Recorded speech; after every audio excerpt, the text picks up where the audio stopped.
everybody, it's Romania Black, and I feel like a boo-boo clown mess because we're on episode 4 of TAKOPI'S Original Sin, and no, not feeling great about this. Not one bit. I'm really dreading this episode, if I'm honest with you, because we're in last episode, it felt like we were in stage 3 of the grief experience, where, although, you could look at it as episode 2 was denial, 3 was anger, and now we're in the bargaining stage. You could look at that. You could look at it that way. Or you could say that episode 1 was denial. Everything's perfectly fine. Episode 2 is anger at all the parents and because they're all garbage. And episode 3 was bargaining. And so we were trying to figure out, well, what can we do about this situation? Well, we'll use TAKOPI'S powers and we'll just do that. And now we're in stage 4, which is depression. So either we're in stage 4 depression or we're still in bargaining. There are 6 episodes, so it could be either one. We'll just have to find out this week, right? We'll just have to see. So I do have a couple comments I want to talk with you all about before we start. Christian Kansas for episode 1 says, very tiny correction. Octopus is only taco in Japanese. Shizuka named him Takopi because of the P he always uses. That feels correct and is correct and makes much more sense now. I was like, oh, I thought that he said the P on the end of his phrasing because he looks like an octopus and that tied into his name. Close, but no cigar. NYC Reaching says, on YouTube, you can watch the OP with the English lyric subtitles. They are worth it. As I will tell anybody that is new to the channel, if I do look at the OP lyrics, it's either under 2 circumstances. One, if I get like a video file from a patron and I watch it and the lyrics are already there. Or 2, at the end of the season, if people request it, I'll go try to remember to check out the lyrics. So, but good to note. We'll just have to remember. I'll leave that comment up here, NYC Reaching, in my notes so that I can hopefully remember it for the future. I'll just keep that highlighted. There we go.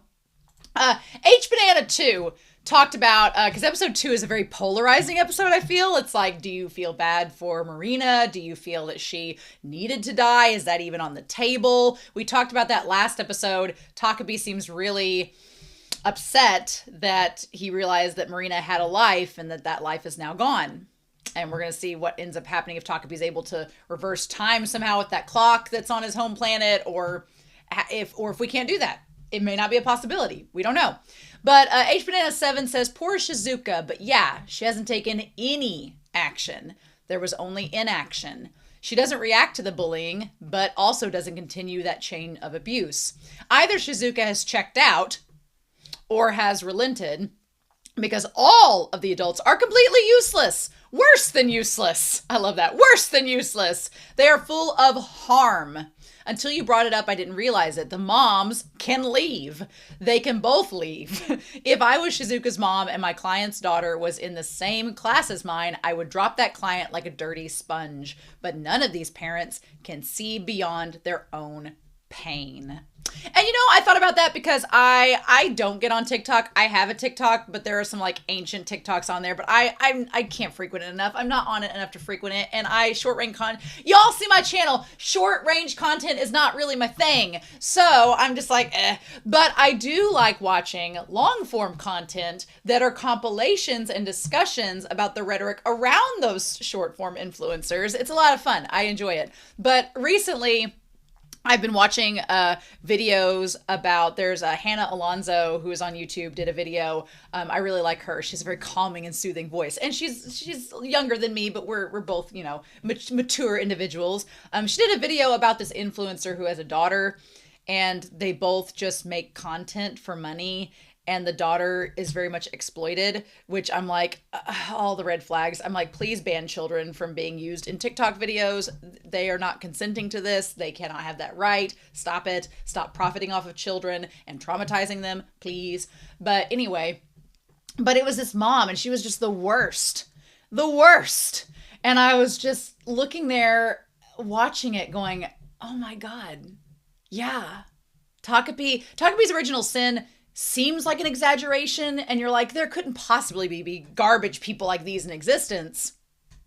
But there sure is. Now, is it an entire concentration like a M. Night Shyamalan movie? Well, probably not really, but I mean, probably not really. We've not really met any good parents or good adult figures in this world yet, but there are people like them, and they are horrifying in their existence. So that's interesting to me. But I thought that was very well said. H Banana 7, great job with that comment. So yeah. So I don't have anything else to say. I've talked for over 5 minutes. I do want to give a really quick shout out over to our Patreon over on YouTube, and well, over to our Patreon. What am I doing? I'm dreading this episode is what I'm doing. But I want to give a shout out over to our philanthropy tier over on Patreon, because they support me every week and donate a few extra dollars than everybody else on the channel, with the exception of the commission tier, who are commissioning me amazing movies, by the way. But our philanthropy tier, which features Alex Cornejo, Be Happy, who is the moderator of this channel, so thank you, Be Happy, for reading these comments. Bisa, Dana, Damage3245, as well as Devorin, Daniel, Destiny Marie, Eric, Ichu, Fisho, Ghostly Turnip, El Freya, Liam, Posel, as well as Lyndon, Murphew, Willie Morris, Translucent Men, Sunspots, Shimoyama, James, and Daniel. Thank you all so much for your support. Thank you for everyone supporting me over on Patreon. Those of you on YouTube that can't afford Patreon, I get it. I understand, but thank you for liking, for subscribing, and for commenting on this video to help out the channel. And you all get all of my love. I didn't wear black today in mourning. I had work today, and we had like a Halloween thing, and I was a witch, and so I put a witch's hat on over this. But I didn't feel wearing the witch's hat was appropriate, so here we are. I'm just dreading this episode. And we start out with the exact same screen we've started out for the last 3 episodes, so that's comforting in a not really way. But anyway, we're not going to waste any more time. We are going to start TAKOPI'S Original Sin, Episode 4. We're like 2/3 of the way through, right? We're going to do that here in 3, 2, 1, and let's do it to it.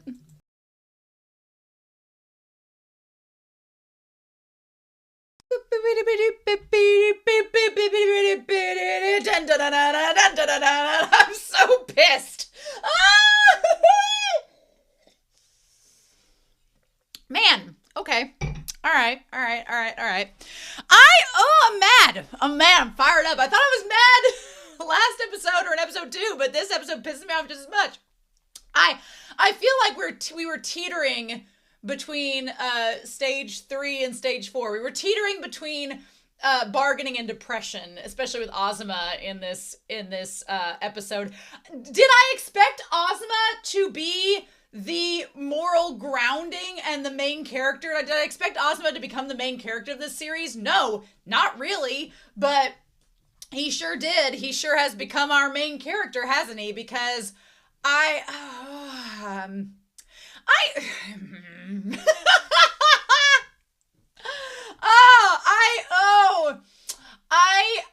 I'm at this very weird crossroads with this series, and we have 2 more episodes left. This is marked we're 2/3 of the way through the series. We have next episode, and then we have the final episode, right? So the next episode, we brought Whiteboard Kun out to talk about this, but I really do. I feel this series is, as people have said in the comments, very important. That is probably the best way to describe this series. And I don't want to give overall thoughts about how the series approaches certain things until the very end, because a lot can happen in 2 episodes. A lot can go down in 2 episodes. So we need to watch those 2 episodes first. So I'm going to withhold my thoughts, let it process, let it sink in, do that. There are certain elements of this show that frustrate me beyond all measure and make me mad. And I'm like, I know that's the intent. People in the comments will be like, well, that's what the author is intending. And I'm going to be like, well, no shit, Sherlock, I know.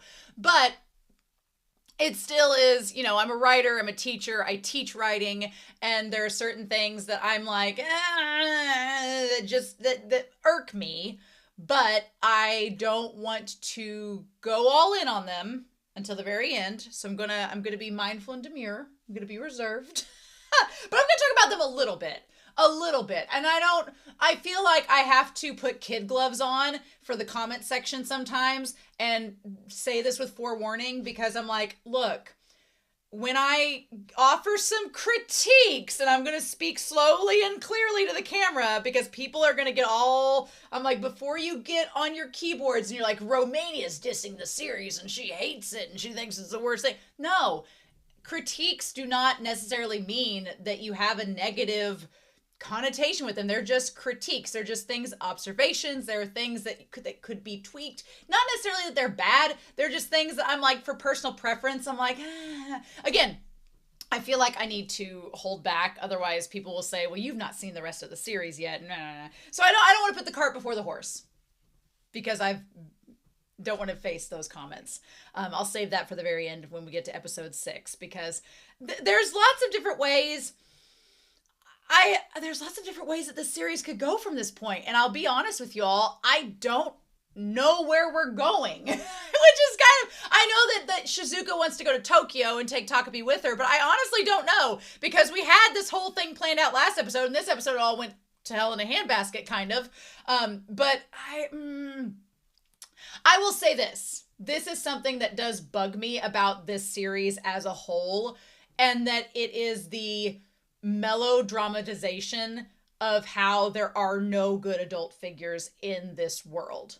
That, to me, is a problem. And I know some of you will say this, and I get it. It is coming from the perspective of children who have been traumatized. It is coming from the perspective of children who have suffered trauma physically, psychologically, mentally, verbally, what have you. Thank God, not sexually. Thank God. But this is the worldview that is being perpetuated of children who have been traumatized, and through their eyes, they cannot see anyone that is of help. They cannot see anyone that is going to assist them or be a resource to them. Someone had commented in the comments that one of the reasons why a lot of kids don't speak up when they're bullied is because they are afraid that there won't be an adult who will help them, and they feel like that's not an option. And here's the thing. I understand that. I get it. I'm a teacher. I've witnessed it firsthand.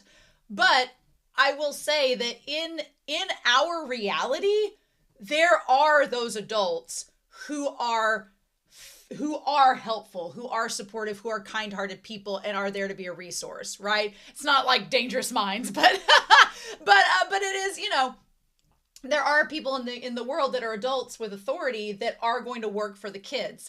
And I'm not going to count Junya as one of them in this. Junya is not an adult. Junya is still in school. Junya's in high school, but he is not a full-blown adult. He is still a kid himself. So we cannot count him, I think, as one of the adults with authority. He has some authority. He's a kid with a job, and he's trying to, he has a girlfriend in high school he's engaged to, but he's not a full-blown adult. So I don't count him as an adult figure in this world. I count him as a kid himself. But he is a support network for Azuma, which we'll talk about. But one thing about the show that I wish it had, that I think would make it better at this point, would be if the adult situation depicted was a little bit more realistic. And I say that because in the real world, there are adults who care. It may not seem like it. The show is not saying, the show is in fact showing the perspective of a traumatized kid, and from their perspective, they don't see any opportunities from help.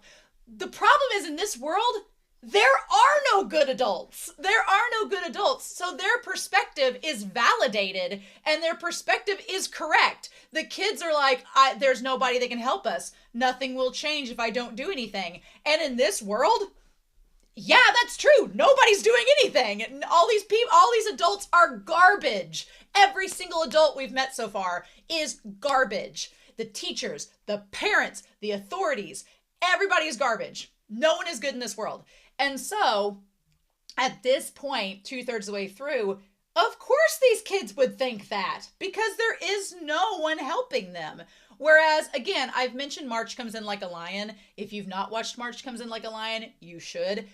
I admire that series a little bit more than this one at this point, because in that series, it does the really hard task of featuring really good, caring, compassionate adults and realistically portraying how complex and difficult it is for those good characters to interact in a world where the bad characters have the louder voices and the bad characters have more authority and the bad characters are the ones that are causing the impact the most to the kids that are being traumatized. That series is immaculate and impeccable in how it presents a realistic, real-world scenario of bullying in a world with good adults who find themselves trapped in a system that rewards the bad characters.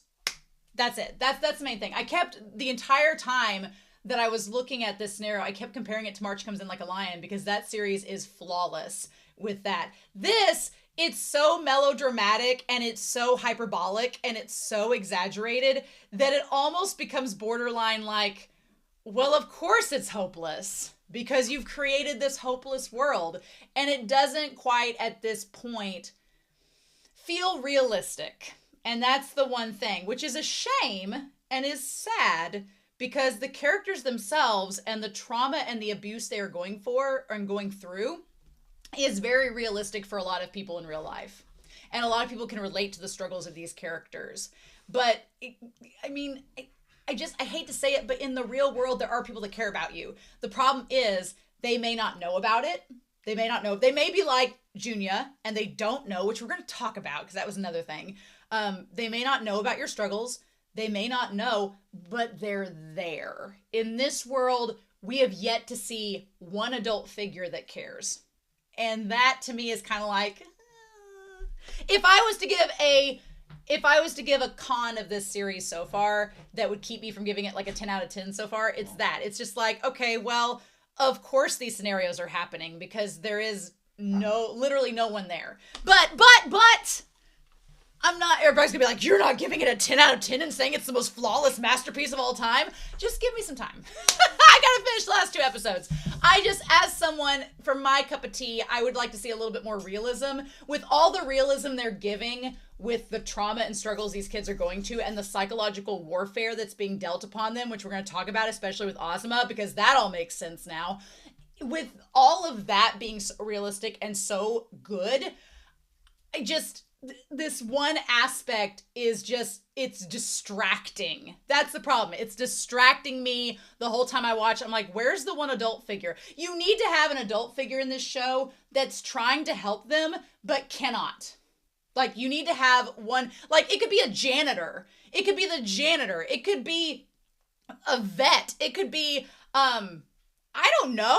Hell, it could be a mailman. There needs to be some adult character in this show that is trying to be helpful to the kids, but because the system is broken around them and because there's all these factors they can't control even as an adult, they can't help the kid, and that just leads to it being more complicated and complex. I don't know if the mangaka wanted to go that route, but there needs to be some adult buffer to make this not seem like, oh, this whole town is just a bunch of assholes. Because even in a town that's filled with assholes, because live in one, there are good people. And I feel like it's a shame that we're not seeing that. So maybe when Shizuka, if she goes to Tokyo, will find that, but I don't know. I hope people don't take me out of context. I hope people don't take me out of context and be like, she's dissing the show. I'm not. At this point, it almost becomes cartoonish.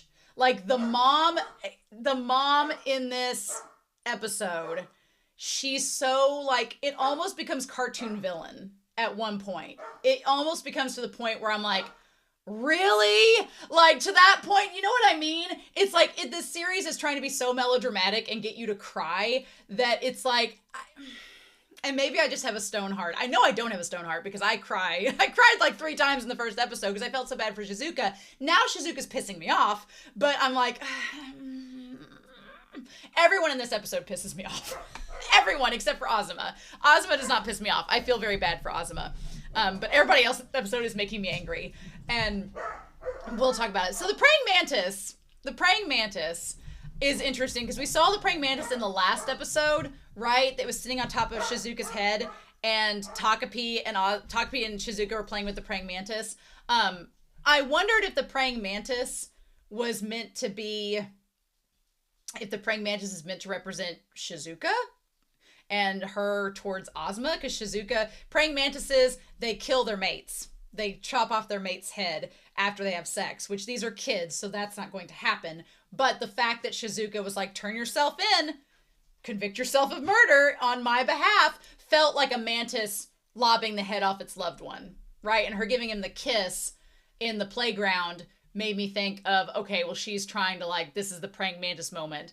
And we could have if you look at the tree, Shizuka has the praying mantis has its arm out, like Shizuka handing the camera over to Azuma.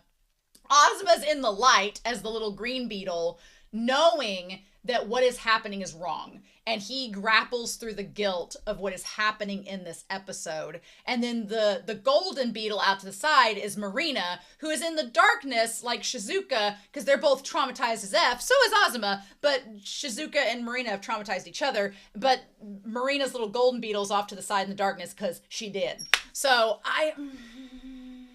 anyway, we need to talk about this episode. We need to talk about it. So yeah, so Marina, aka Takapi, is trying to say, you know, it's almost summer break. We got to make sure everything's ready. And Takapi is coming to the realization that what they've done is wrong. Too little, too late. And so Takapi's like, well,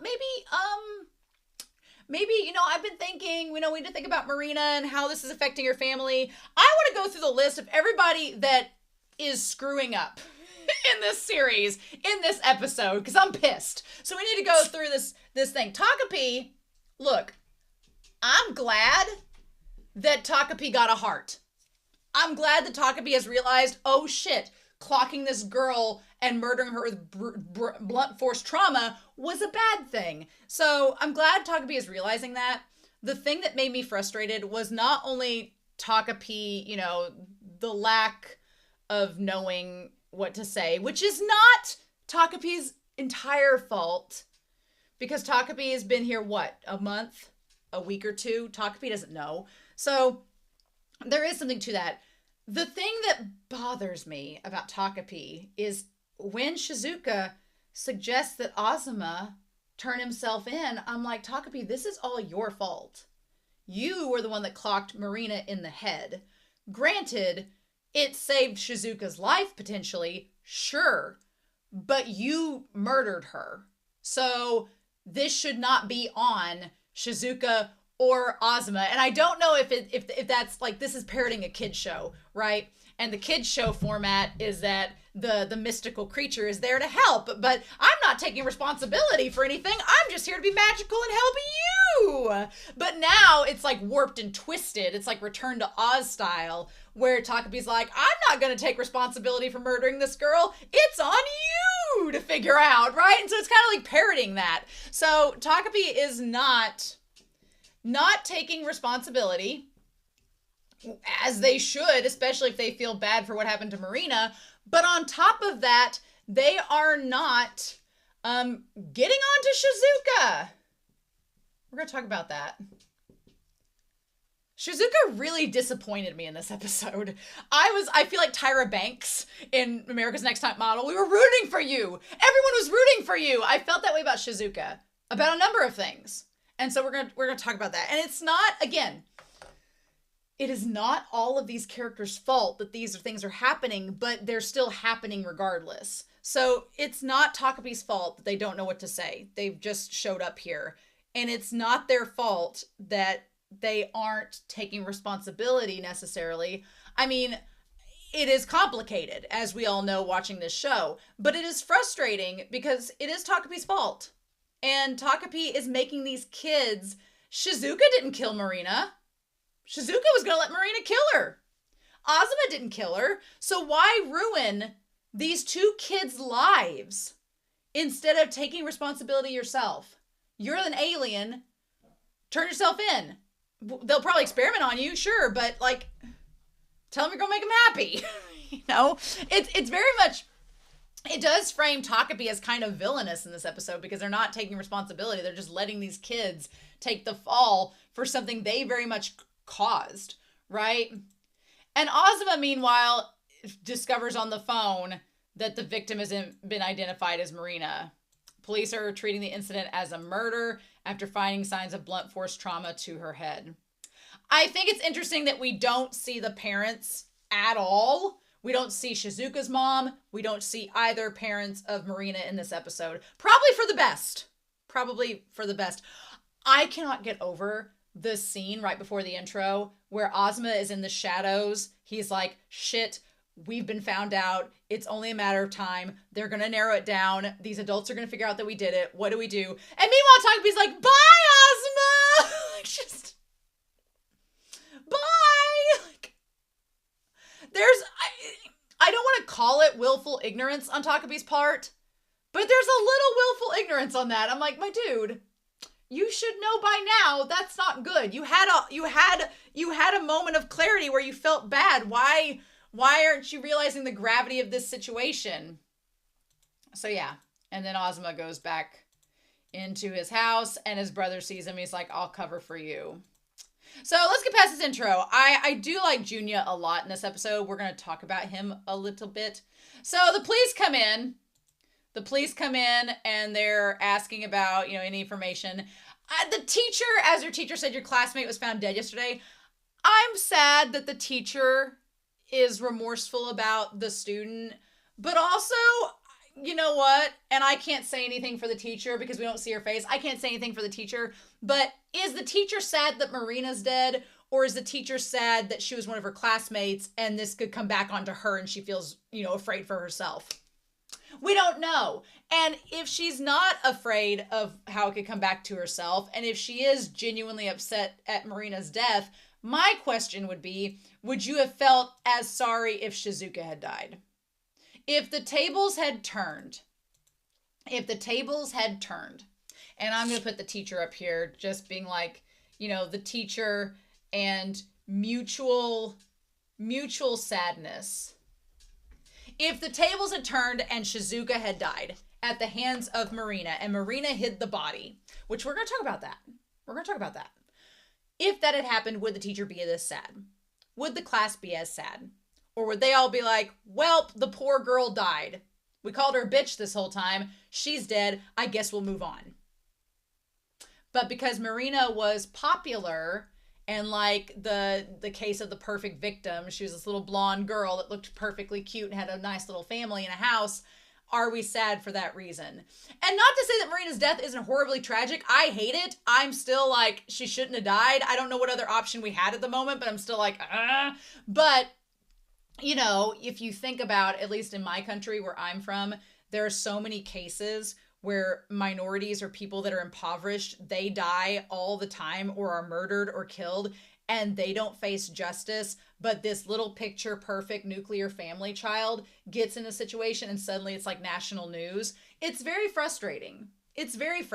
And media and people's perceptions kind of get based off of that. And it's really unfair because I think if the same thing had happened to Shizuka, this scenario right now would not be happening. And it's an assumption. We don't know if that's true or not, but based on how this environment has treated Shizuka, I don't think it would be the same.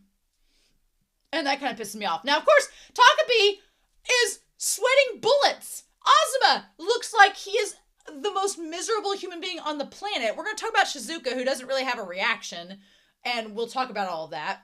About her possibly masking, through trauma and everything, whatever. We'll get to that.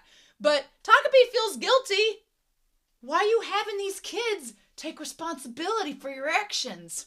It's very frustrating, right? I feel so bad for Azuma. And they're like, I know this must all be hard on you. And some of the kids they all seem more concerned than anything and confused. Azuma and that fishbowl shot from below of him, I felt so bad for Azuma because Azuma is this product of his environment, product of his raising. So is Shizuka. They are in different ways. We'll talk about it here shortly. But I felt really bad for him because the difference between Azuma and Shizuka that we have seen as the audience so far, and that is why I want to kind of reserve my judgment until episode 6, is Azuma is feeling really guilty. His conscience is really being affected. He is grappling between okay, I helped bury this body. I helped this girl that I like. I don't, it was bad that I saw her being bullied. So I know that, Marina was doing really bad things, but I am complicit and complacent in her death. And also I helped hide the body. So it's guilt by association. And he's grappling with the conscious decision to, do we turn ourselves in or what do we do? Because I think Azuma is well aware of how the adult world works, where he's like, they're going to find out eventually. We can't hide this. They've already found the body. It's only a matter of time. What do we do? Shizuka, on the other hand, and again, I'm gonna write it up here on whiteboard. Shizuka is not showing any remorse, any guilt about what has happened. And on the one hand, if you said, well, she shouldn't because of how bad Marina was treating her, yeah, I do get that. I don't think, here's the thing, your girl is educated. She has a degree in conflict resolution, and I have a certification in conflict resolution and mediation, but it's part of my master's in communications. So, and, I have English too, but that's a whole different story. But part of conflict mediation is understanding the idea of understanding and acknowledging, but also accepting the idea that you don't have to forgive. So one thing that we talk about is when you are put face to face, this is why I was talking about a few weeks ago, the idea of if only they were old enough or had responsible adults around them that could mediate this, a mediation where they could talk it out. Kind of like what Moomin said in one of the intros, like the idea of you go to that friend's house, you see that their world is not so, it may look different than yours, but it's not so different at the same time. And you get to have an understanding with each other. Now, does that mean that Shizuka has to forgive Marina for what she did? Hell no. No, that's not the point. Mediation is not about forgiveness. It's about understanding what the other side is thinking and then moving forward. And whether that moving forward involves one thing or the other, it's a very complex web and it's very individualized. But I'm not asking Shizuka to forgive Marina or to feel sad that Marina herself is necessarily dead, because for what Shizuka went through at the hands of Marina, I don't think that's fair. I don't think that's fair to ask for Shizuka to feel sad about Marina's death or to feel guilty about Marina's death specifically. I don't think that that's fair to ask of this 9-year-old who was tortured and abused to the point of near death. I think that that's fair if she doesn't feel sad about Marina being dead. That's fine. If she doesn't want to forgive Marina, way in her capacity. Absolutely. What is troubling about Shizuka at this point, what is troubling is that Shizuka is completely taking advantage of Azuma. She is using Azuma. And is it willful ignorance? Is it the fact, does she not realize what she's doing? I think that's a problem if she doesn't. Azuma's sin is that he just shoulders everything. And we're going to expand on this more. He shoulders everything because he doesn't want to be seen as weak. And that's because his mother's conditioned him to be that way. So he shoulders everything and does not speak up. But when he does speak up, which he finally does, when he does, he won't stand his ground because he's smitten with Shizuka, who we find out, Shizuka reminds him, get the Freudian out, get the Freudian theorizing out and everything, reminds Azuma of his mom. Yikes. Yikes. That's why it's been hard for me to ship Shizuka and Azuma together because, first of all, I feel like Azuma's crush is one-sided. I felt it was one-sided. Up until this episode. But two, because she reminds him of his mom. There is some twisted, messed up psychological trauma this boy has gone through that makes him attracted to her because of his mom and the need to validate and have affection from a figure that resembles the person that denied him affection and validation. That is a whole psychological bag of worms that I was like, oh, buddy, that's getting to a whole bunch of things. But it's just so frustrating. We're going to talk about this throughout. We're going to keep going with it and break it down even more. So it's like we put her in the memory box so they won't know what day she really died. They won't be able to narrow it down. And it's like and when he said we wiped off all our fingerprints so we're fine, I thought he said they wiped off her fingerprints, and I'm like, did they cut her fingertips off? But no, they wiped their fingerprints from the memory box. So they can't be proven, except with the camera, that they murdered her.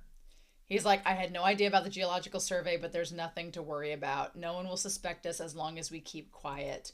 Shizuka if I had a critique of Shizuka, it is how somewhat emotionless she is. Again, it's justified. It's understandable. She went through all this trauma. I get it. She hasn't really changed character, but she does not, the idea of loss of life, it doesn't mean anything to her. And also the fact of blaming someone else means nothing to her. And that's a product of her environment. She has lived in an environment where no one has given her anything, and no one has shown her any type of sympathy or example of, hey, you shouldn't do that because it could lead to a bad scenario. Everything's just been bad for her. So of course she's like, well, any chance I can get to not suffer, I'm going to take it. But the thing that's kind of frustrating about her character is Azuma is so empathetic and he's so caring and he tries so hard. Well, the caring is kind of a desperation more than an actual caring. That's why I can't really ship these two, because I'm like, does he actually love her, or is he just loving the fact that one person is giving him validation in his life? Because here comes the brother, right? And we'll talk about the brother later on. But she is, the fact that I could understand her not being sad about Marina dying, and I could understand her not feeling any guilt about her death because of everything Marina has done to her. That part makes sense. I get that. But Azuma's over here doing all this stuff for her. And Azuma is explaining how dangerous this is and how scary this is. And she's like, well, just turn yourself in for me. You take the fall. I don't want to. Like, girl, you were going to kill yourself back in episode 1 because you didn't have this damn dog. I like Chappie too. I think Chappie's amazing. But you're going to sacrifice this kid that's been helping you on the off chance that you'll find your dog? Like, he's taking she not only... It would have been different if Azuma offered to take the blame for her, and then it was put into Shizuka's court of Shizuka having to choose, like, do I let my friend take the fall for me, or do I have to take the fall? But Shizuka hasn't really had to do any heavy lifting since Marina died. Shizuka hasn't had to do jack shit since Marina died. Shizuka has let Azuma do all the planning while she's doodled on the back of her notebook. She has let Azuma do all the planning, get the funds lined out, get the alibi, do all of this thing. Shizuka has let Azuma do everything. And granted, Azuma took that on himself out of this sense of having to do well and be perfect. But she doesn't know Azuma's backstory. She doesn't know that's what's driving him. The fact that she has just taken the back seat and been like, they'll do it for me, okay. Like, and then, again, if Azuma had been like, hey, I'll take the fall for you because I like you, and I'll do it so you don't have to be in trouble. And then the ball would be thrown into Shizuka's court, and she'd have to be like, oh, well, I have to make a decision. That would be different. But for her to say, oh, well, then you'll do this for me. I'm like, bitch, this guy that's done everything for you, now you're going to expect him to take the fall for you? And I know, and again, that's like, she doesn't know any better. But that's kind of that's kind of the point. She doesn't know any better, but it's like, you have to have, like, this makes her kind of look like a serial killer. This kind of makes her look like she's a psychopath or a sociopath if she's just like, well, then you do it, and it's like, oh, did we befriend the wrong kid? Because now I'm like, I felt all of this empathy for Shizuka, and I still do, but at the same time, I'm like, oh, this made me like you like 10 times less because you've just told this kid to take the fall for something that he's been doing everything to help you with. And what he was asking is not unreasonable, but I'm like, Shizuka, like, girl, are you dumb? Like, what are we doing? So let's get into that. because it's Takapi brings up the idea of is keeping quiet about it really the right choice? Should we just turn ourselves in? And Takapi's like, well, I've been doing a lot of thinking, and maybe we should talk about Marina and what to do next. And Azuma's like, well, you picked a bad time to start feeling guilty and feeling remorse because they found her body. It's too late. Talking about this isn't going to do anything. And Takapi's like, well, but Marina's mom and dad are probably very sad. I feel like I need to do something. And it's like, yeah, now we see them in the house. There's just a tissue thing in the remote. I like that their chairs are also the primary colors. I'm just realizing that. He's like, we should tell the truth instead of keeping it a secret from Marina's family. And Azuma's like, yeah, we're kids. We should probably do that and we'll get off, maybe we could tell the truth. My first being mad at Shizuka moment was when she's like, aren't we going to brainstorm? This is a serious matter. Like, girl, you could get in trouble. You could go to juvie. But the fact that she is using Azuma and doesn't care, I'm like, girl, you can't go see Chappie if you go to prison. What? It makes me mad because it almost makes you feel betrayed as the viewer because Shizuka was someone that at the beginning you felt so badly for. And I still feel bad for her. Like, I would never condone what Marina was doing to her. But now that it's all said and done, like, you're not worried about the police finding you? You're not worried about what could happen to Azuma, this kid that's been helping you? Of course she's not. Because she's never had a support system. She doesn't know what it's like for... I would say she doesn't know what it's like for someone to believe in her, but Azuma's been doing that, and she's just actively like, oh, whatever. Like, just, what? What? So yeah, it's almost summer break. We gotta do what we can. And he's like, we should not leave town at a time like this. He's like, yeah, you just said last episode the police are expecting you to come answer questions. If you don't show up, you're gonna get, caught.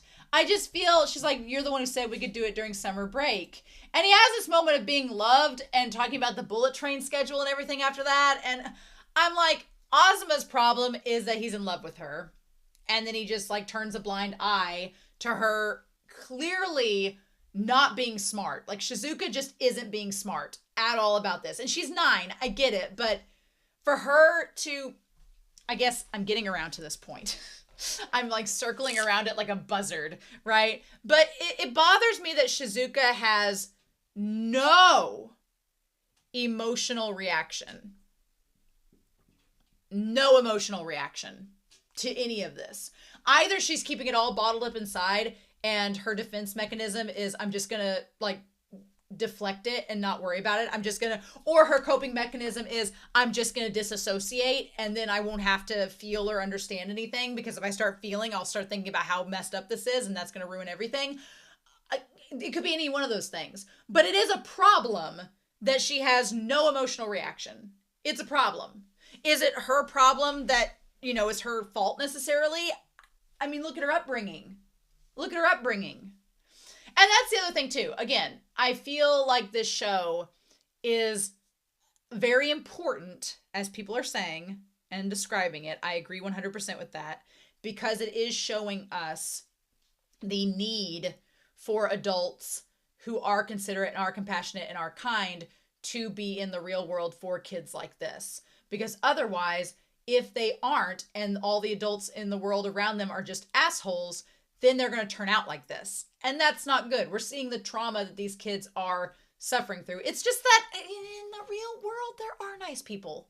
And I'm just not, this series is creating a very glass half empty sort of view and despairing view of the adult world.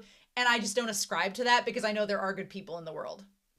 I just can't ascribe to saying that this is a reality. The circumstances these kids are in, except for, having an alien kill your neighborhood bully, with the exception of that, the abusive situations these kids are in are very real. But the context that there's nobody that cares about them, I mean, sure. Now look, if someone in the comment is like, well, I grew up in a world where there were no supportive adults, okay, I can't argue with you on that. But I'm just saying, I feel I've seen richer examples and more complicated examples of adults navigating through that world with those kids. Whereas here, it's just, it's melodramatic to the point where it almost got cartoonish this episode. And I was like, all right, we need to back off. And luckily Junya was in this episode to help back off a little bit from it. Junya was really interesting in this episode. We need to talk about it. So Azuma is traumatized. Azuma has a horrific, like, just psyche. He's like, I was the one who promised we could hide the body. They found it. Maybe I could have done something better. I mean, aside from dig the hole deeper, I don't think you could have done anything different. And they were doing a geological survey, so the thing is, I don't think there is anything you could have done differently. I mean, sure, you could have dug the hole differently. Would they have found the body? Probably. They were doing a survey? Probably. Sure. And I wonder if the brother has seen the notebook with all the plans in it. I wonder if he's seen the notebook. I don't know. Here's my thing about Junya. Junya lives with this kid every day. Junya lives with this kid every day of his life. Every single day. And I know people are going to say, well, in Japan, it's very common for the brothers and sisters who are studying to just go in their room and not eat dinner with the family. And not. I'm sorry, though. I'm sorry, though. You cannot tell me. And yeah. Well, but maybe you can. Because there's a part of me that's like, did the brother never know anything was up? Really never knew? Really never noticed? Is that real? Like, he didn't notice at all? Not even a sliver? Because the abuse that the mom puts on is so thick. Like, it's almost cartoonish. It is so thick. Like Shizuka's mom's apathy is very relatable, and I've seen it in real life, and it's disgusting, and I hate it, and so it makes me viscerally angry. The dad and mom of Marina, their attitude I have seen in real life, and it is disgusting and viscerally makes me angry. The doctor mom, hers is a little cliche, a little cartoonish. It is traumatizing, don't get me wrong. I have seen a version of it. I've talked about previously where there was the sister that was the perfect kid. The perfect kid, and her sibling was made to held up the standard. I basically know a real life example of Junya and Azuma, but the difference is that the girl who would be in Junya's shoes is kind of a bitch. I know she's my age, and I've grown up with her, and she's kind of like, she's just like, I'm perfect, and I know it. She's very Regina George, right? She's very Regina George. Junya is not. So Junya being a kind, in the case that I know in real life, where it's the sisters who are kind of like Junya and Azuma, it works because the sister is very much like, well, I am perfect, thank you. And you dote on me. It's kind of like in Hey Arnold, Olga and Helga. It's that relationship that you kind of get because the eldest sister buys into the clout. She buys into the, yes, I am perfect. Oh my God, I do get perfect grades. Oh my gosh, yes. And she does actively ignore the younger sibling. So it works. Here, Junya is a nice person and seems observant enough that I'm like, you didn't notice till now? Really? But if he wasn't an observant guy and he wasn't, like a kind-hearted person who does look out for other people, then I'd be like, okay, well, maybe sure you didn't notice it because you're kind of a jerk. But he's not, which makes it weird that it took him until now to figure out something was wrong. But again, I'm sure it's happened in real life to somebody. So I can't say that it's not true, but, I just feel like there could have been more examples earlier on of the brother trying to help the younger brother, help Azuma. Because he's like, I did knock. He's like, how are you handling the incident? And on the desk, there is the notebooks and the thing, nobody, and the stuff for Tokyo. So I wonder if he read the notebook. I wonder, because like, you have to be careful about there. And the way that he brought the phone, he's like, wasn't she the girl you were hanging out with the other day? And that's when Azuma left the room. That whole framing of his brother in the shadows and everything is just wild. That's how Azuma sees him, which again, feels kind of weird that Azuma sees his brother that way when his brother's actually a nice guy. So, but hindsight's 20/20, right? So the brother knows something up. These girls are talking to the police and they all think that she's been blackmailed. Marina was blackmailed that led to her death, and they all suspect Shizuka. And when they go to Shizuka's house, of course, here's this rundown girl in the same pair of clothes she's wore since day one, and the house is just garbage. So I do feel bad for Shizuka in the respect of, I don't think Shizuka, here's the thing. I want to say I don't think Shizuka's dumb. I think Shizuka realizes how the situation looks, and she may be aware that a girl like her from this impoverished family that everyone looks down upon, she may see the writing on the wall and be like, the cops will never buy my story, and if I go to juvie, I'm never going to see Chappie again.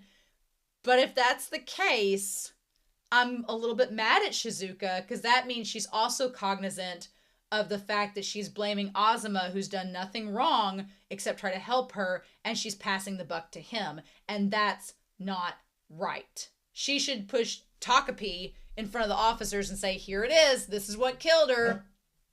Because it's true. And Takapi, if Takapi wants to make amends, and make things right, he should turn himself in. But that's not what's happening. So, anyway, Shizuka's like, I followed directions and didn't try to answer anything I didn't know. And Azuma's like, well, good. I'm sure everyone thinks that the adult did it. And she's like, but they said they'd be back with more questions. Are we still doing what we planned for the summer? And I'm like, the police are coming to ask you questions. No, I don't think you should do what you planned for the summer. Like, do you not? And again, that shows really a lot of irresponsibility on Shizuka's part, because you're supposed to be working with Azuma, who's trying to save your ass. And instead, you're just like, can we just go to Tokyo? I don't want to deal with the police, because she's going to have Azuma take the fall anyway. Frustrating. So this entire scene where he was trying to take the test and he gets all the answers wrong because he's just stressed about what they're going to do. And when he tried to like erase the paper and it like scrunched the paper up, it was just pure anxiety. It was pure anxiety. And I was just losing it. Mm-hmm. Yep. I'm the one who said you didn't have to say anything. I'm sorry. Everything's fine. No one will suspect you, because I'll make sure.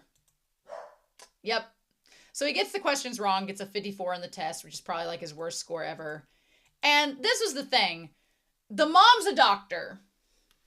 The mom is a doctor. We finally figure out what the whole deal is. The mom, they have a clinic. The mom is a doctor. We don't see the dad ever. So we don't know if the dad is just like not around. It's funny. There's a lot of like paternal neglect in this series. The dad's not present at Azuma's family household. The dad has left Shizuka's family household. The dad at Marina's family household is an absolute piece of shit. So, you know, there's not a lot of fatherly presence in this series, which I don't know if the mangaka is meaning anything by that. We'll see. But the moms are also terrible in this series. The moms are bad. Shizuka's mom is completely neglectful. She does no care about her daughter. She only cares about herself. Marina's mom cared about Marina, but also could not handle her own issues and instead projected them upon her daughter and created this horrible, violent cycle. And then Azuma's mom is psychologically manipulating and horrifically verbally abusive.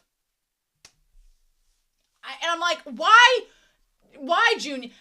This was something that pissed me off too. Those pancakes, I don't know if it's metaphorical and the pancakes have not been on that counter the entire time and it's all been, I know some instances it's metaphorical. Like whenever Azuma sees the pancakes in the living room, it's a metaphor for him like having to own up and live up to his brother's expectations. When he sees them, like he sees the pancakes in a non-realistic environment, you're like, oh, this is all just a metaphor and it's all just an example. It's not real.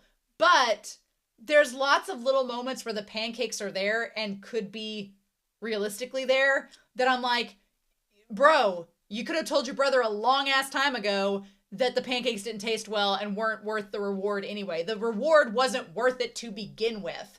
And that would have been nice to know before Azuma helped in hiding a murder. Anyway, this mom is terrible. She is so awful because her child is this is why it got to the cartoonish point with me and I just like checked out. I was like, okay, we're not even being, I can't say we're not being realistic because there have been parents that have done this. so I can't say that. But for every single parental action to have no kindness to it whatsoever. At least with Marina's mom, there was underneath that violence, underneath that projection, there was a care there. She was just, the dad was also perpetuating so much. So it's the weirdest thing. Marina, who is arguably the worst of the three in terms of how she projected herself, was doing it because of her mom's projection. But her mom, of all three mothers, I would argue, cared the most about her daughter, especially with the breakdown that TAKOPI as Marina has with her. Of the three moms, I think Marina's mom loved her the most and cared the most. She just was violent and did the wrong thing over and over again. Instead of going to damn therapy, which Japan apparently doesn't believe in, she just projected it onto her kids. Meanwhile, Shizuka's mom is terrible. Completely negligent, does not give a shit. She's just like, whatever, do whatever you want, I don't care. And then this mom is psychologically manipulative, where she's like, oh, well, you know, you're going through a lot, your friend died. And I thought for a hot second, when she put the pancakes in front of him, I was like, are we being real? Is this a real thing? Because, you know, your friend just died and you're going through a tough time and you've been working hard late at night. So I thought, okay, well, Junia's told the mom about him working late at night. And he was about to tell her about aiding in the murder when she's like, oh, you're free now. Just because you don't have what it takes, you stopped studying and came home with an incredibly low test score to get my attention. And I'm like, no, this isn't about you. This isn't about you at all. And she's like, when she said, isn't this a bit childish to an actual child? I was like, the one being childish in this situation is you rank ass bitch. I was just like, I was like, the pancakes suck ass and you know it. I have no sympathy for this mom at all. And what pissed me off was later on, Azuma admitted that the glasses that she had given him, that she'd paid 3,000 yen for, which, whatever, you know, $50 or however much that is. He said that the glasses weren't working anymore. He needed a higher prescription. But the way he said it almost made it sound like he was blaming himself. Like, well, I should have told mom I needed a better prescription. I'm like, no offense, but I don't think her getting you a stronger prescription was going to help your math score or make her love you more. And if it did, that's messed the frick up. So I'm like, oh my God. This series makes me mad. So, and that's not saying it's a bad thing. This series is very, very good. It's very good. And she's like, eat the snacks every day, do whatever you want. And I liked that the pancakes are just moldy. It's like, have they just, like, when it goes dark and the pancakes, you see the pancakes for what they actually are.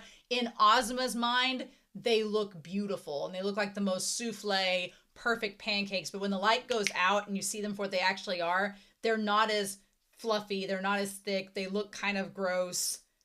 The reality sets in.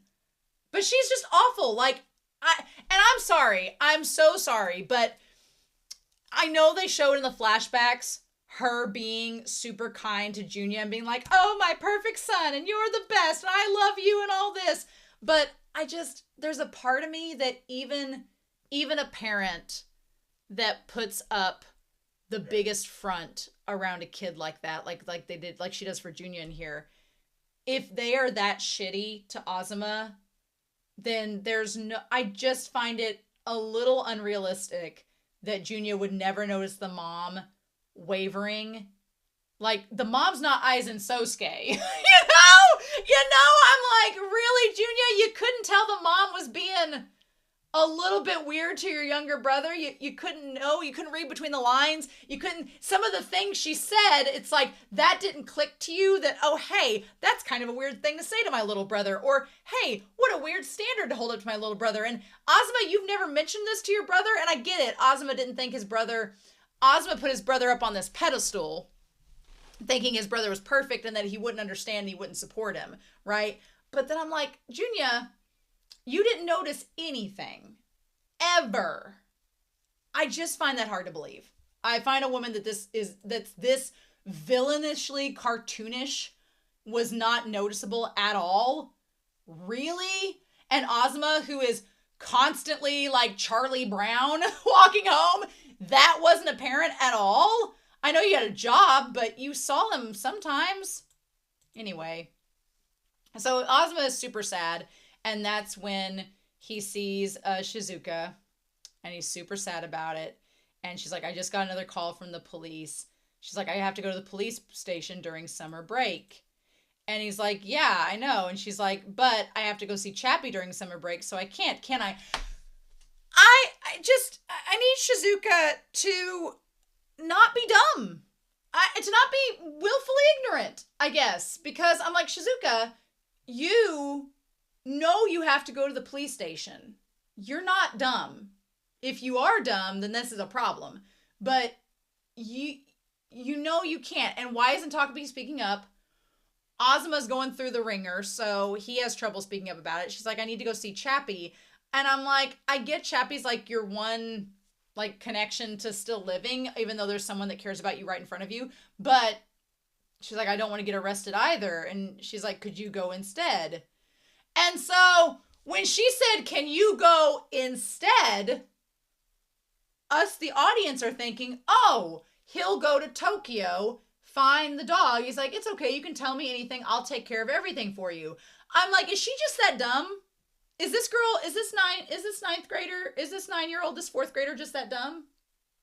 I really thought Shizuka was just apathetic and traumatized and she wasn't stupid. But I'm like, either she's stupid, which sad, but girl, or she's being manipulative. And that would make me mad. If Shizuka's being manipulative, I don't like that. I would rather her just be dumb and ignorant and mistake his words than to intentionally conflate them and change them. And I'm like, but you yourself are cognizant of the world around you, Shizuka, so I don't think she's dumb. I think she's playing dumb. And so he's like, I'll take care of everything for you. And then she's like, oh, I'll do anything to save you. But now, to Shizuka's credit, okay? To Shizuka's credit, I feel bad for calling her dumb. I do. I feel bad for calling her dumb. She's traumatized, but I feel bad for calling her dumb. However, when he says, I'll do anything to save you, you could look at it two ways. Is she thinking of him being the white knight and taking the fall so that she can go see Chappie and that's how she envisioned it? Or, would you think like, oh, I'll go get your dog for you while you, since you're the one that, was the main cause of the murder, took the fall and did that. So it's like, okay, will you take this and turn yourself in for me? And I was like, he should not do that because he did not have anything. He didn't kill her. He tried to help you and you're taking advantage of him. Like, no. It's like, it reminds me of, there's this person that is a friend of a friend, okay? A friend of a friend. And a few summers ago, I hung out with my one friend. They were like, hey, I've got this new friend. We should hang out. And I was like, okay. And we hung out. And granted, we are all adults. We are all like, my friend and I are in our mid-30s. This person's in their mid to late 20s. And so we were hanging out. And my friend paid for this other person's food. And I was like, I didn't think anything about it at the time. I was like, oh, maybe they forgot their money. Because my friend and I do that all the time. Like, if one of us forgets our money or forgets our wallet or something, we'll be like, hey, can you spot me this meal and I'll pay you back? And they're like, oh, yeah, sure. So I didn't think anything of it. But we went to this ice cream parlor and, I got like just a cone of some Dole Whip cone, whatever. And my friend was like, hey, I'll pay for your ice cream. And they were like, okay, cool. Now, my thing would be, if somebody paid for my food, I would get like just something simple, like a cone, a soda, because you don't want to inconvenience that person. This friend bought like a giant parfait with like all the works and everything, like one of the most expensive things on the menu. And I was like, the Southern lady in me was like, that's a little rude and tactless, but okay, whatever, you can do what you want. So my friend paid for it. Well, come to find out, my friend said that this other person didn't have a job currently. And I was like, okay, I mean, market in this economy, it's understandable. But again, I'm like, okay, so you don't have the money to pay my friend back. Why'd you buy like the most expensive thing on the menu? Like, come on. But then there were like all these opportunities where my friend tried to help that person like get a job. They helped them set up interviews, like find places to work. And the other person just kept dipping out or like, oh, well, I can't do that because I got this going on. And oh, I don't have transportation, so I can't do this and I can't do that. And I just got kind of mad because I was like, you're one, taking advantage of my friend's kindness. You're having them buy you food and doing things for you and then not bettering yourself. And their excuse was about their circumstance. They're like, oh, I'm from a poor family. I don't have the ability to do this. And I'm like, I get it was hard, but I'm like, someone was there giving you support and resources. And she just kept using and using and using. And finally, my friend got tired of it. My friend finally was kind of wised up and was like, this is not going to work because at this point, we're not friends. You're just using me for my support and we're not being friends. And I kind of get that same vibe as Shizuka is not viewing Azuma as a friend, probably because she doesn't think that Azuma, probably because Shizuka doesn't think she's capable of being friends with anyone, right? I feel like the case with Shizuka and Azuma is much more innocent than the case of that other woman because she was like a full-blown adult who just actively was choosing not to help themselves. And I'm like, but in this case with Azuma and with Shizuka just doesn't believe in this world and that there's the possibility of someone genuinely helping them without wanting to take advantage of them. So she's like trying to curb that. And it's like, but Azuma is trying to help you and you're being a bad person. And so we get to see the brother, who, by the way, you can tell the brother is like his clothes have been passed down to Azuma because they're wearing like the same shirt and shorts and he's playing the game. Also, the brother without his hair dyed, they look more similar in this respect, right? So the brother's like, you have a test tomorrow. You won't score 100 if you don't study. And he's like, oh, I'm not worried about it. As it happens, he was right. He got 100. She's like, oh, you're so studious, aren't you, my good little boy? And she does, like the mom does, praise Azuma in that moment. So I guess maybe the brother. So the one time he said that was the last time the mother hugged him was when he was a kid. And she said, you'll be way ahead of your big brother in no time when you go to elementary school. So granted, to give Junya a little bit of credit, she did seem like a good mom at the time. But that's going to elementary school. That's like 3 years ago. 3 years ago. In the last 3 years, you've never noticed at all? Okay. And the thing that sucks the most is that he was doing really well. Like at school, the kids were like, Azuma, you got the top grade in the class. Like you got over a 90. That's amazing.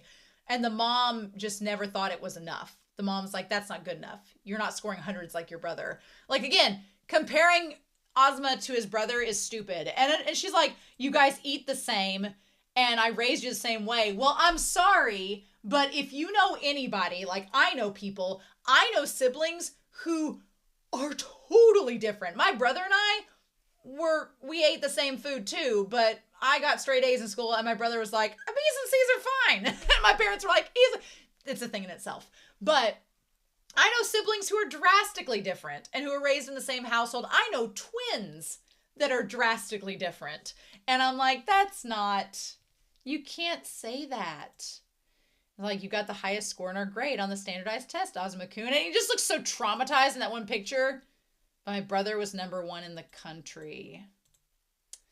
And then she's like, but good things happened to me too. Like, I got the glasses. But then he got the test back and it wasn't good enough. Like, and that's the thing that makes me mad too. The thing that makes me really pissed off is that the mom was hiding her abuse by little gestures like, oh, well, I gave you this, so it excuses the fact that I was a terrible person. And it's like, no, it doesn't. No, it doesn't. That's not how this works. You don't get to like abuse a kid and then give him a lollipop and be like, just forget everything that happened before. Kids aren't like that. That don't work. No. And so then you had the brother changing his hair color and the mom is terrified. He's like, it'll be fine. And he's like, what if it affects your grades? And he's like, my brother will start hanging out with delinquents and mom will pin her hopes on me, the sincere second son, as heir to the clinic. Anyway, though, we see Junya and the girl that he likes. But I was wrong. He was only making good use of his strengths that would never have affected his grades to begin with.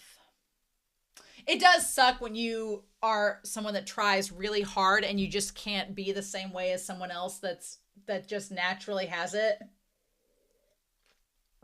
The problem is, if that were the case, a good parent would accept the still amazing grades from the second child, but also the good parent would say, hey, you're not your brother. You're your own person. Let's find what you're good at and let's do that. And you can be great with this. You don't have to be like your brother, and your brother can do his own thing. But this is not that world, and good parents are nowhere to be found. All I had going for me was determination. Junya had gotten all the good genes, which is not true. I mean, Azuma is still, when he says natural intelligence and the silky black hair he ruined by dyeing it a light in color, I'm like, natural intelligence, Azuma is still really smart. He has natural intelligence too, but it's that mom's psychological warfare that makes him think otherwise. And then he says, and just like mother, his perfectly sculpted, double-lidded eyes. So yeah, just like his mom and his brother, Azuma is possibly having a crush on Shizuka based on her appearance. And the fact that the Freudian ties to his own parents, or to his mom at least. So Azuma gets to see Marina bullying Shizuka and tries to stand up. And this whole thing, I'll step up for the sake of my family's clinic. The idea of helping people.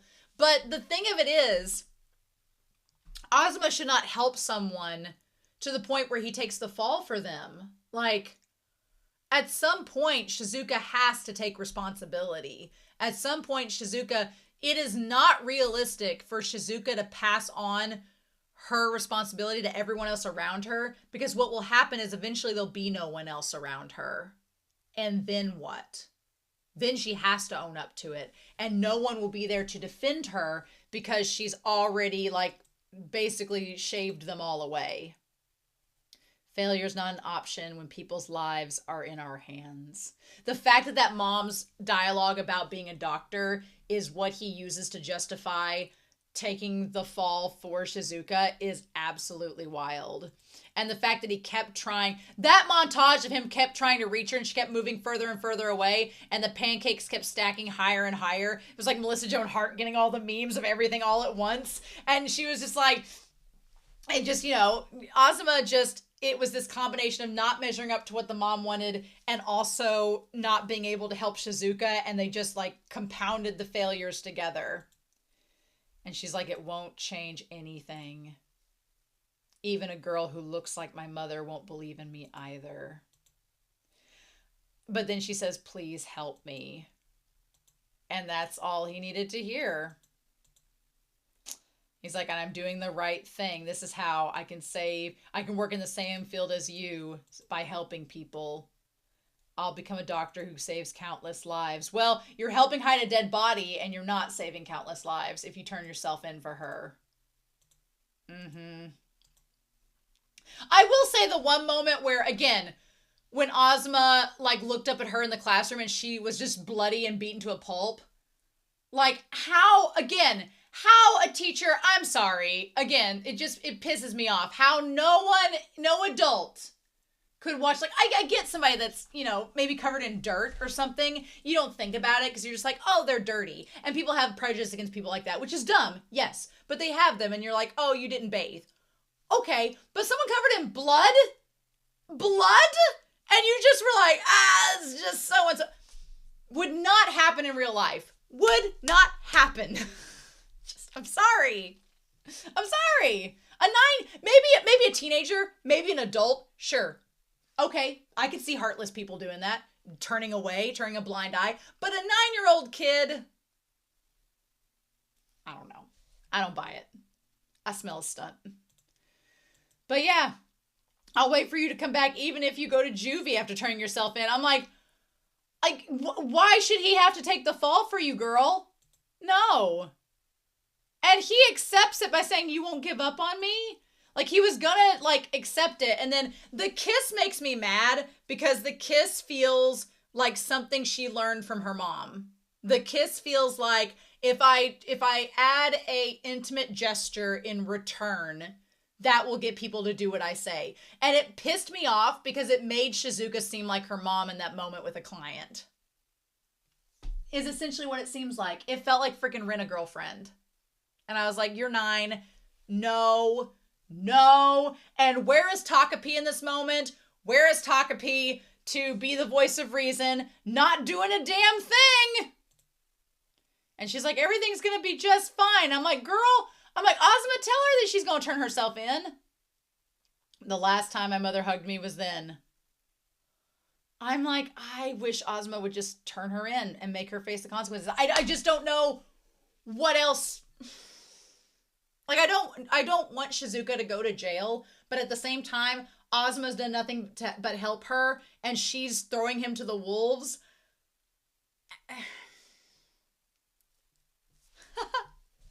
So he has all this stuff gathered and is walking out the door when the brother comes up to him. And this was so good. The scene where he goes to grab him and there's the hands and he's like yelling at him is what Azuma thinks is going to happen about him being a disgrace. And that is not what happens. Instead, what happens is that he crouches down into the shadows with Azuma and is like, I'm here to support you and it's going to be okay. Where were you 3 years ago, sir? Where have you been this whole time? He's like, you can tell me anything.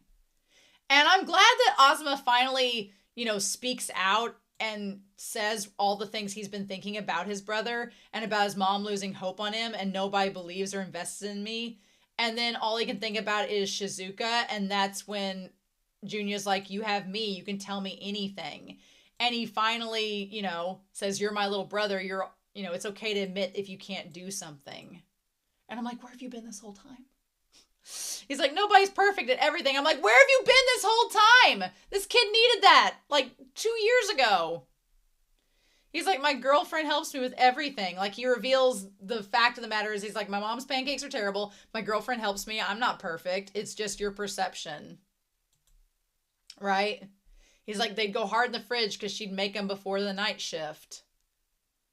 You too. But I'm like, the fact that he when he frames the mom as, you guys resemble each other a lot and she works really hard. I'm like, that's the one part about Junia's take that I was like, I know Junia's not trying to gaslight Azuma. I know he's not trying to, but it makes it feel as if Junia talking about the mom, it makes it feel like Azuma's perspective is not true and is an exaggeration. And maybe it is, but if it is, and that's an unreliable narration, then are all the parents an unreliable narration in all of this? And then if that's the case, should we feel as bad for the kids? I know we do, but if it's all an exaggeration, I don't think it is. But then I'm like, if that's the case, is Junia wrong then? Because he makes the mom feel like she's really just trying her best out there. And I'm like, no, she's psychologically and verbally manipulating her kid and abusing him. So I don't know. Junia's a little half full glass. I'm kind of like, I don't know if you've been sipping the same orange juice. And he's like, well, my mom bought these glasses for me, but I couldn't tell her the lenses aren't right anymore. And Junia's like, that's right. You should just tell mom and she'll understand. I'm like, I get a little pissed at Junia in this moment because as much as I love Junia being there to support his brother, and it's such a beautiful scene and it nearly made me cry when Junia's like, there. I'm like, your mother has been psychologically and verbally abusing this kid for years. And you're just like, she's just trying her best out there. It pisses me off. And it just feels, it does not sit right with me. And he's like, I have so many things I want to ask you, and there's something I need to tell you, big bro. And he gets really sad in that moment. And really somber and sad.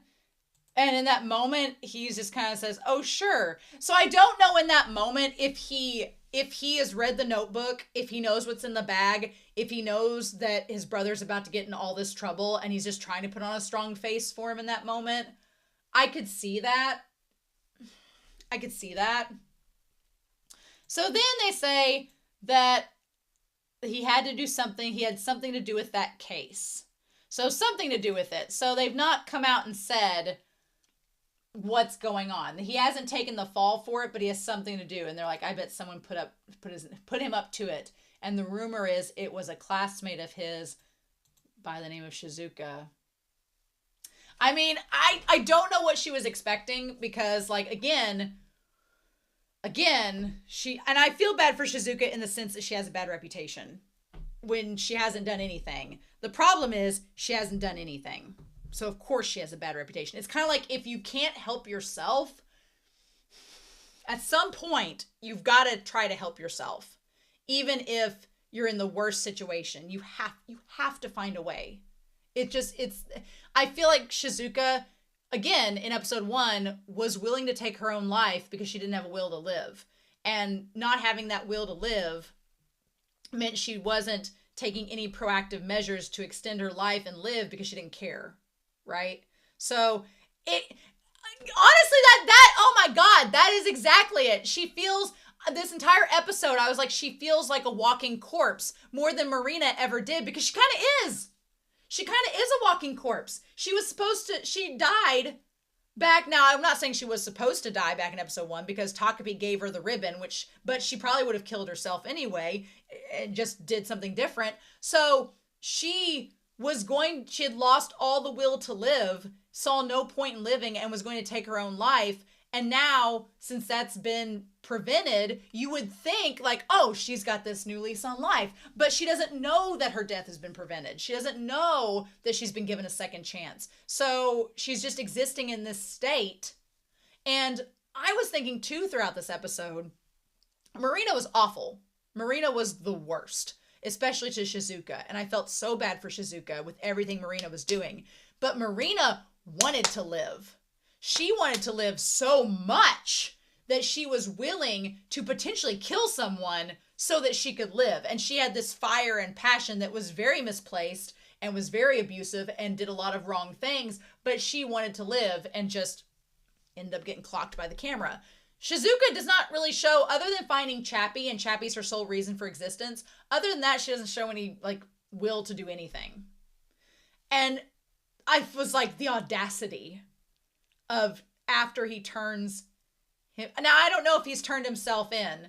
I feel like he's turned in the materials, but he's staying away from her now that his brother, which is kind of shitty in itself, right? Because you think, oh, Azuma is kind of like throwing her to the wolves because he now has, it's like the moment he found out that there was more than one person that liked him or showed him validation, he just dropped Shizuka like a wet sponge. But like we talked about earlier, Shizuka shouldn't be surprised. Because when you put all the responsibility and pass the buck to someone else and you do nothing to help yourself, why should you be surprised when that person's like, I can't do it? You're not helping yourself at all. You're just standing here and you're making me do everything and take the fall for you. Why would I? So when she's like, so Azuma-kun won't help me anymore, huh? It's like, well, you kind of caused that yourself, you know? And then, yeah. And then Takapi's like, Shizuka, and she's like, well, what are you going to do now? Maybe we should tell people the truth. And she's like, what are you talking about? And then she puts the One Piece hat on Takapi and is like, we're going to go. Summer break starts today. She takes the watermelon and the butterfly and the bug nets and everything and says, so let's go to Tokyo. I love this series a lot, and I feel like this series is very controversial, especially in Marina and the situation of like, should she have died? Should she not have died? What do we do with that? I feel like it's controversial in the sense of Junya, like, did the brother, like, did he only come to listen when it was nearly too late? The fact that this series has no responsible adults who are remotely of consideration as humans is apparent. But also the main character, Shizuka, her flaws that once were very understandable and giving us lots of empathy towards her and sympathy towards her, depending on your own circumstance, if you connect with her or not. Now it's kind of like, okay, But what are you going to do? And the fact that she's just running away from all of her problems or treating them like they're not things to be worried about, I'm like, but we still have 2 episodes left. A lot can happen in 2 episodes. So again, I know I ranted a little bit in this, but I'm going to reserve my overall judgment of the series to see after these 2 episodes and what we get. So I've talked to God for nearly an hour and a half. So should we be surprised though? So I'm sorry I was passionate and ranting, but this series is worthy of it. So in any case, I'm excited to hear your gentle and kind thoughts down below. Please know I still have 2 more episodes to watch and that my opinions and ideas can possibly change between now and then. But in any case, I hope you all have a wonderful week. Please stay safe, take care, and I'll be back with you very soon with more of TAKOPI'S Original Sin. Bye. Also, AZUMA'S salvation is his brother. Bingo. Bye!